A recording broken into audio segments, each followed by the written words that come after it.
are the God who was, who is, and is to come.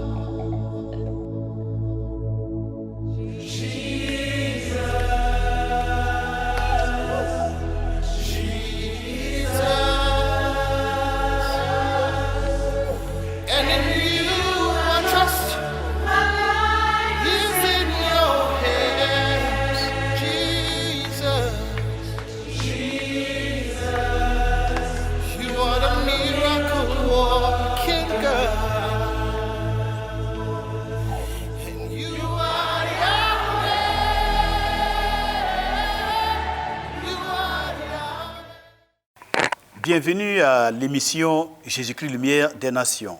Que la grâce, la miséricorde et la paix du Seigneur notre Dieu par Jésus-Christ notre Sauveur soient données à tous les hommes de bonne volonté sur toute la terre et parmi les 12 tribus d'Israël dispersées dans le monde. Nous avons commencé une série qui consiste à étudier les origines du Messie, le Mashiach en hébreu ou le Messiah en anglais. Et dans cette étude des origines du Messie, nous avions déjà parlé de l'une des ancêtres principales, des matriarches principales du Mashiach, qui est Léa. Léa, la première épouse de Jacob, qui va enfanter Réhouven, Simeon, Lévi et le quatrième fils qui est Yehuda. Juda en français, mais en hébreu, le nom c'est Yehuda. Nous avions expliqué que ce nom Yehuda ou Juda signifie « je louerai l'Éternel » et qu'il vient de la racine d'un mot qui est léodo, léodo en hébreu. Alors, pourquoi je donne la racine de ce mot? C'est parce que nous allons voir que ce mot est très important.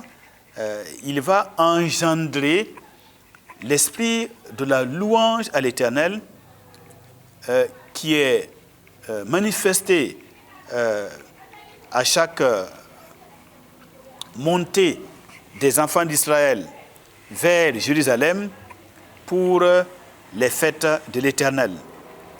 Voilà, à chaque fois que les enfants d'Israël devaient monter à Jérusalem 3 fois par année pour donner un culte au Seigneur qui réside à Jérusalem, dans son temple à Jérusalem, eh bien, les pèlerins avaient l'habitude de chanter le psaume 136, qui est considéré comme la plus grande louange que l'on puisse adresser au Dieu vivant.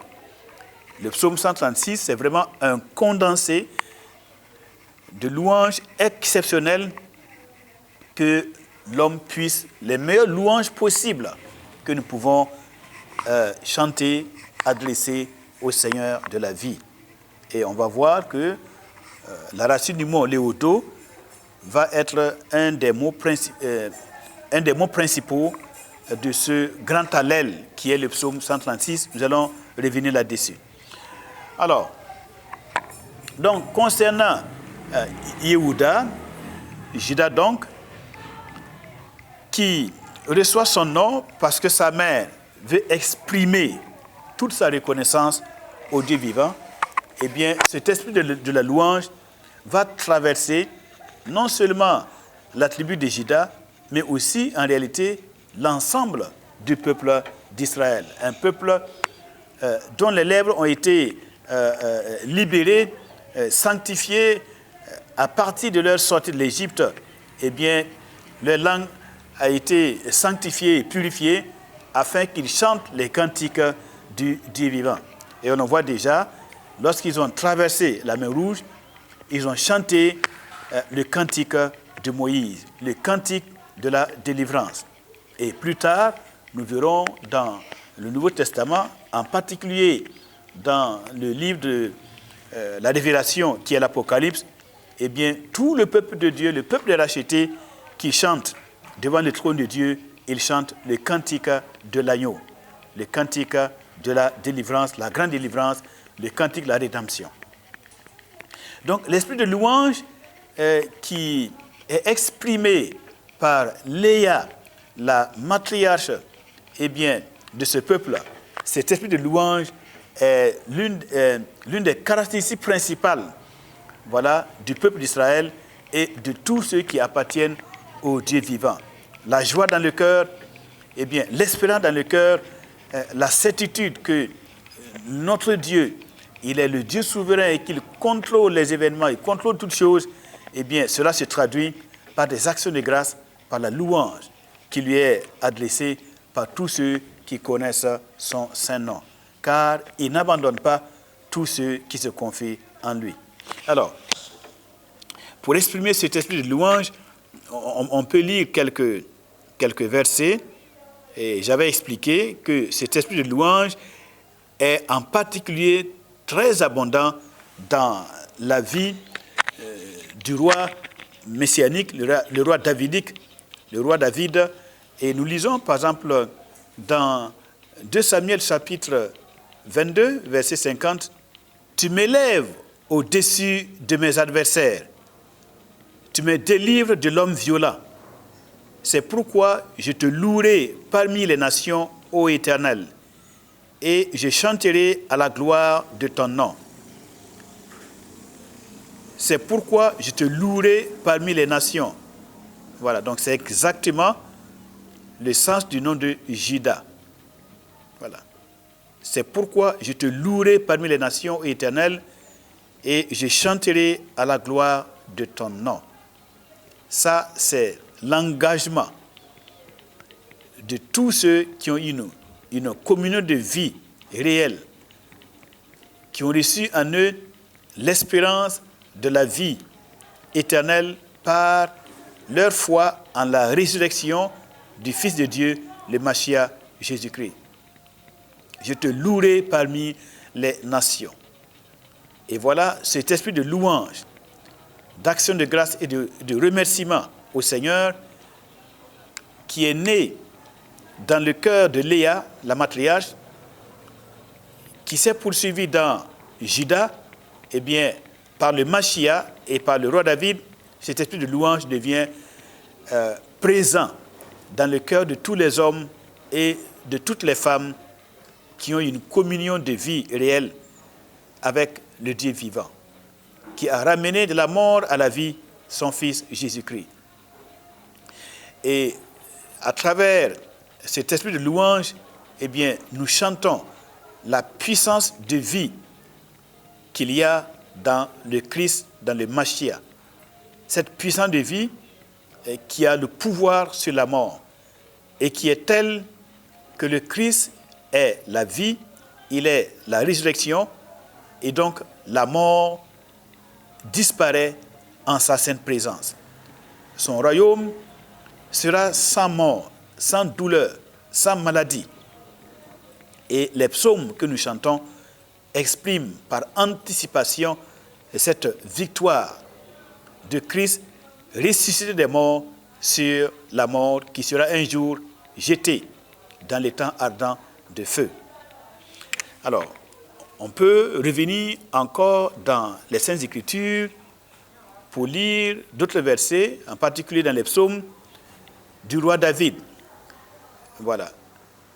Le roi David, il va exprimer cette qualité essentielle de la matriarche d'Israël, qui est Léa, dans le psaume 7, le verset 17. Psaume 7, verset 17. Il est écrit « Je louerai l'Éternel à cause de sa justice. » Voilà. « Je chanterai le nom de l'Éternel du Très-Haut. » Je louerai l'Éternel à cause de sa justice. Je chanterai le nom de l'Éternel du Très-Haut. Alors, lorsque l'on considère ce qui est sorti de la bouche de Léa, elle a dit, cette fois-ci, je louerai l'Éternel. Je reconnais que Dieu a fait pour moi plus qu'il en a fait pour les autres. J'en ai 4, alors que normalement, je devais avoir 3 fils. Alors, lorsque on considère ce que Léa a dit et la manière dont elle s'est adressée à Dieu, elle s'est adressée à Dieu en lui disant « Je louerai l'Éternel ». Alors, elle n'a pas dit « Je louerai Dieu ». Il y a une différence quand on interpelle le Créateur par l'Éternel ou quand on l'interpelle par Dieu, qui est Elohim, qui est un nom pratiquement générique, qui fait simplement référence à une autorité, à un pouvoir, à une puissance. Et dans ce sens-là, même des souverains, même des rois humains sont appelés des Elohim.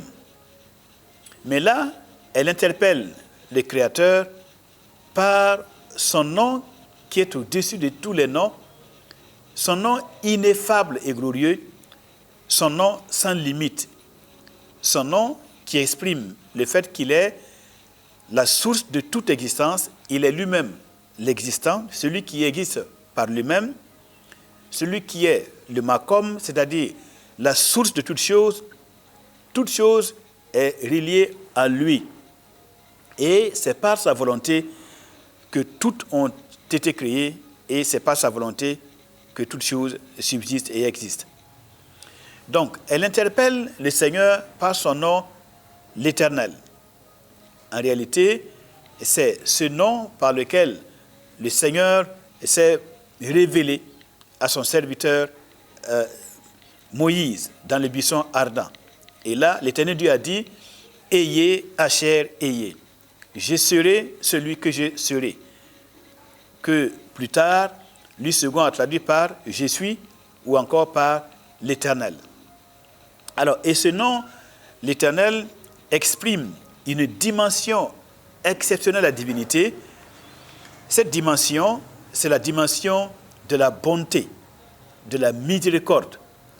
Je vais dire, quand il se présente comme étant l'Éternel, comme « Ayez, Asher, ayez, je serai celui que je serai », il veut exprimer par là qu'il met en avant dans sa relation ou dans ses relations avec les hommes, il met en avant sa qualité ou encore sa vertu de miséricorde, rahamim, ou encore sa vertu de bonté, appelée Hesed.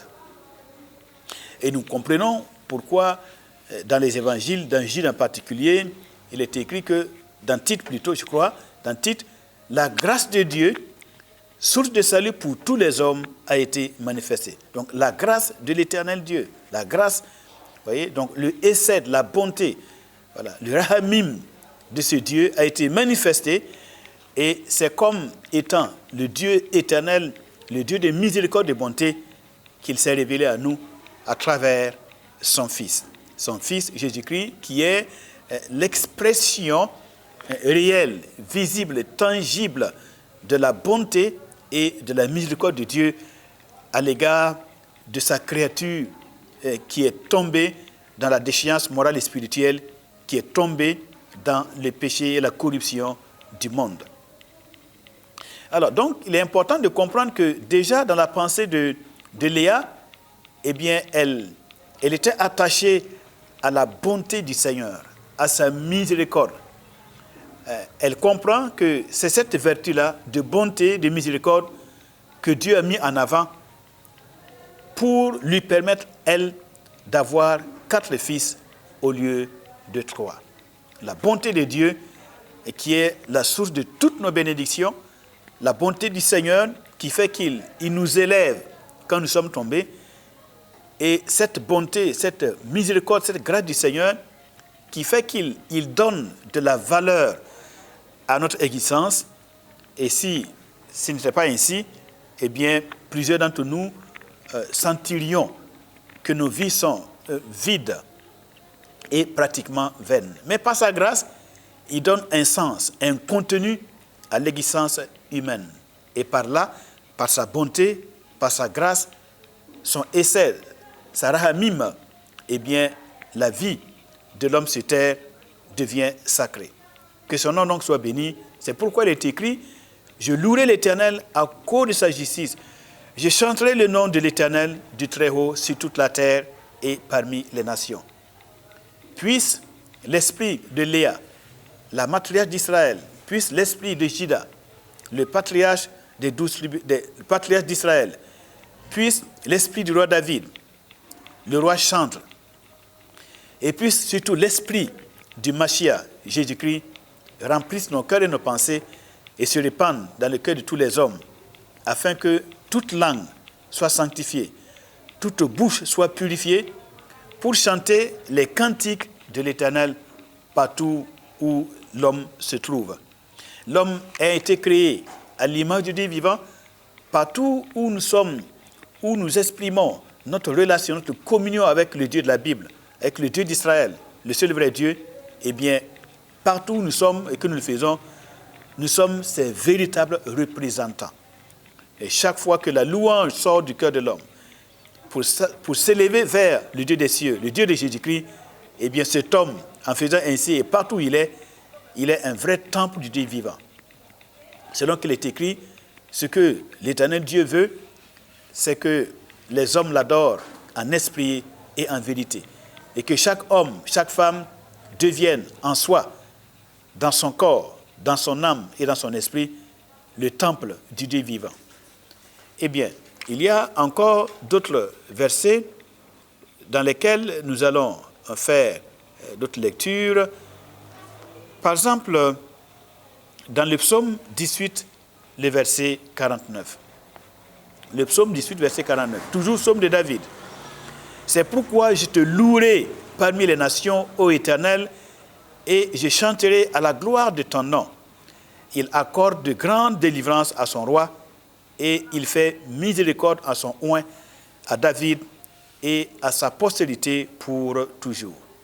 C'est pourquoi je te louerai parmi les nations, ô Éternel, et je chanterai à la gloire de ton nom, parce que tu accordes de grandes délivrances à ton roi. Et oui, chaque fois que le roi d'Israël, le roi messianique, le roi davidique, il chantait les cantiques du Seigneur, et louait le Seigneur parmi les nations, alors il était délivré de tous ses ennemis. L'importance de la louange, l'importance de l'esprit de Léa. Alors, maintenant, lorsque nous lisons dans Romains au chapitre 15, nous voyons que par le Mashiach, les peuples et les nations, les hommes et les femmes qui sont parvenus à la connaissance du Mashiach, remplis de l'esprit du Mashiach, et chantent et proclament les louanges du Dieu vivant parmi les nations, parmi le peuple. Il est écrit dans Romains au chapitre 15, à partir du verset 8, « J'ai dit en effet que Christ a été serviteur des circoncis pour prouver la véracité de Dieu en confirmant les promesses faites au Père. » Verset 9, « Tandis que les païens glorifient Dieu à cause de sa miséricorde. » Rappelez-vous que Léa s'adresse au Dieu de la miséricorde. Il dit, je louerai le Dieu de la miséricorde. Et donc les païens, voilà, ayant été enfantés par Christ, vous voyez, ils ont reçu l'esprit de Léa, l'esprit de Juda, l'esprit messianique. Et donc les païens glorifient Dieu à cause de sa miséricorde, selon qu'il est écrit, c'est pourquoi je te louerai parmi les nations et je chanterai à la gloire de ton nom. Il est dit encore, nations, réjouissez-vous avec son peuple. Et encore, louez le Seigneur, vous toutes les nations, célébrez-le, vous tous les peuples. Alors, on va chanter ce petit verset qui exprime la louange au Seigneur. Romains chapitre 15, le verset 11. Romains chapitre 15, verset 11, il est dit, « Louez le Seigneur, vous toutes les nations, célébrez-le, vous tous les peuples. » Louez le Seigneur, vous toutes les nations, célébrez-le, vous tous les peuples. Louez le Seigneur, vous toutes les nations, célébrez-le, vous tous les peuples.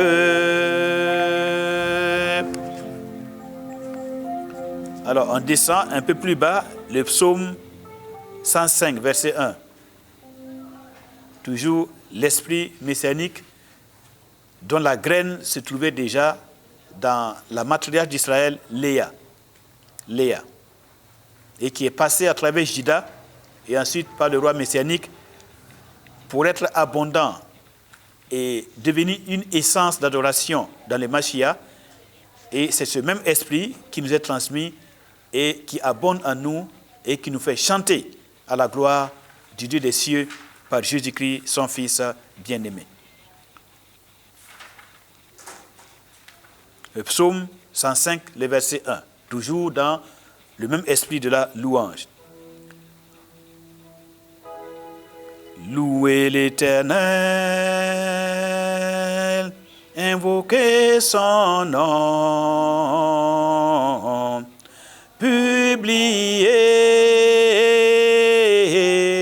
ses hauts faits. Louez l'Éternel, invoquez son nom, publiez ses hauts faits.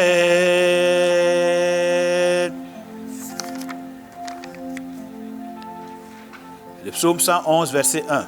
111, verset 1. Il est dit, louez l'Éternel, je louerai l'Éternel de tout mon cœur dans l'assemblée des saints. Louez l'Éternel, je louerai l'Éternel de tout mon cœur dans l'assemblée des saints. Louez l'Éternel, je louerai l'Éternel de tout mon cœur dans l'assemblée des saints. Alors maintenant le psaume 135, verset 21. Psaume 135, verset 21. Que de Sion l'on bénisse l'Éternel, qui habite à Jérusalem. Que de Sion l'on bénisse l'Éternel, qui habite à Jérusalem. Alors, le psaume 136, verset 3, qui est le grand Hallel, la grande louange. Cette grande louange, psaume 136, qui remplit le cœur et la pensée de tous les pèlerins qui montent vers Jérusalem 3 fois par année pour louer le Seigneur, pour être en présence de leur Dieu, le chanter, le connaître, apprendre ses lois et ses commandements et recevoir ses bénédictions pour la suite de la vie. Le peuple de l'espérance, le peuple de la vie.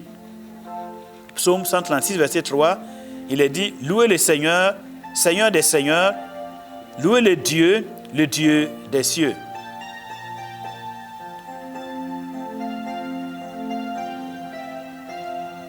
Louez le Seigneur, Seigneur des seigneurs, louez le Dieu des cieux. Louez le Seigneur, Seigneur des seigneurs, louez le Dieu des cieux. Alors, le grand Hallel dont j'ai mentionné tout à l'heure, dont j'ai parlé tout à l'heure, qui est le psaume 136. Quand les pèlerins sont en route voyez, à partir du psaume 113 jusqu'au psaume 118, il chante ces psaumes en direction de Jérusalem.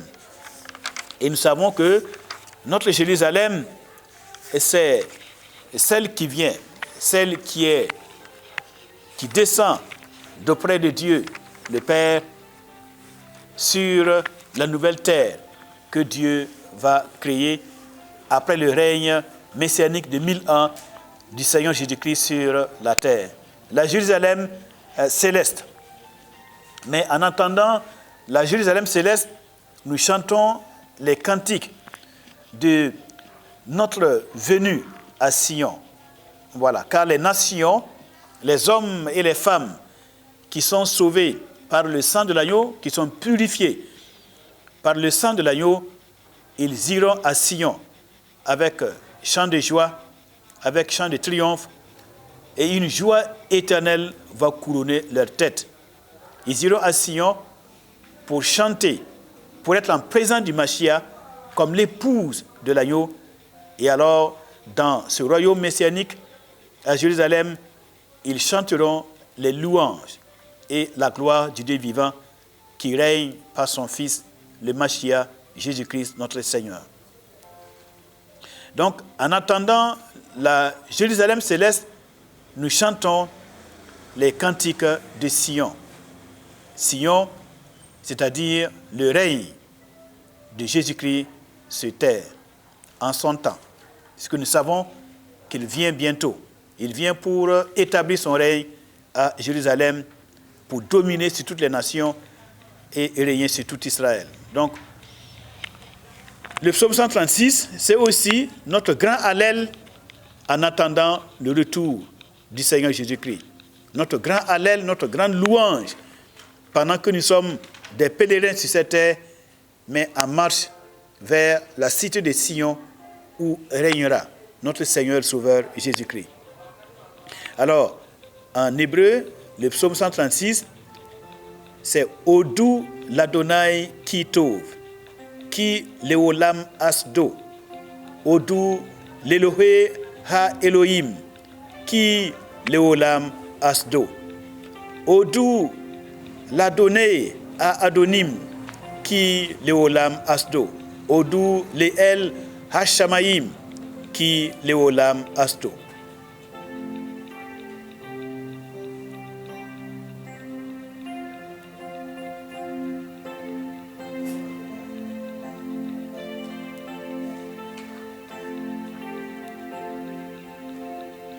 Odou l'Adonai ki tov, ki leolam asdo.